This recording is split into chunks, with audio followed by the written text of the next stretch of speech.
I hate to admit it, I fell into the trap of thinking, or I began to believe that I was cured of depression. That is one of the most dangerous things to do, to actually think that you have been cured from it, because you then leave yourself open and exposed to the possibility of relapse, of actually falling back into it. Now that you're okay and you think like you kind of forget what it was, yeah, I think I kind of learned my lesson, which brings me to, if anything I've learned from the last 7 months of the experience of relapse, is this. Number one, don't be fooled into thinking that you're okay, because it's so easy to actually fall into the trap, especially when things are going well. No, that thing's always somewhere around. You got to be mindful of it, you know. Just keep remembering that you have this. I can't stress enough how important it is to journal your recovery, your own experiences, so that you can actually go back to your little journal, or even a diary if you want to call it that, to actually see the progress you've made and what it took you to actually achieve that progress, and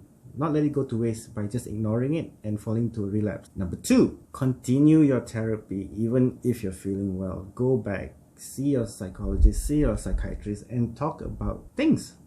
It doesn't have to be one particular thing, just talk about things, and maybe there could be a pattern that maybe you will notice that they will, about how you're doing, and that could actually help with the next phase of your case management, I would say.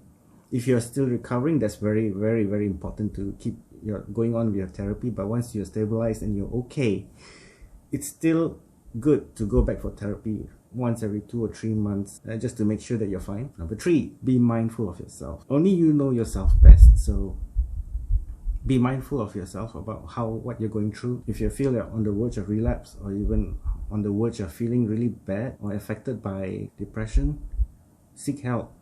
Don't brush it off like the way I did, which is really, I know I've been sharing all these videos and everything, and sometimes, even I can forget the things I advise. So yeah, lesson learned. I need to be mindful of my own self as well. Number four, help others only after you've taken care of yourself. Don't try to help others before you can take care of yourself, because just like in pre-flight safety videos, take the oxygen mask for yourself before you take it for someone else. Look after yourself first. Trying to help someone else, taking on someone else's problems, may add on to your own issues and may be triggers, or even aggravate the kind of conditions that you already have. So it's best to look after yourself first before you try to look after someone else. So just make sure you do that. It could sound a bit selfish, but it's so important for you to look after yourself first before you try to help someone else. Number five, it takes time and a lot of effort, but it's not impossible, to get on top of it. Not to cure it, not to overcome it, but to get a hold of it.